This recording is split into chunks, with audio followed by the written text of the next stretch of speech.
guys. Mga puro guys nila. Hindi pa ako nakakain nito. First time kong kakain nito. Sigang na lechon.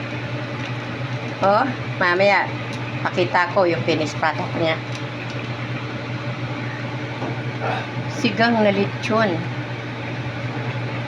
Alam ko naman talaga, nakita ko mayroon sisigang talaga na lechon. Kaya lang, di pa ako nakatikim.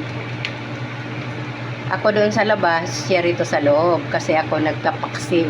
Siya nagsisigang. Bigay sa kami. Marami pa tayong kanin. Yun, di ba guys? Ano nangyari po sa ating pagkaw na? Alin?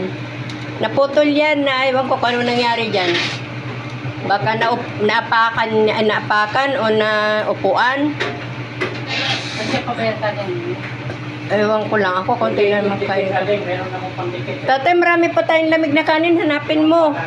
Ayun, nilagay ko. Nandito sa oven. Thank you guys. Mamaya papakita ko sa inyo pag naluto na talaga. Bye bye. Ingat po ang lahat. Okay,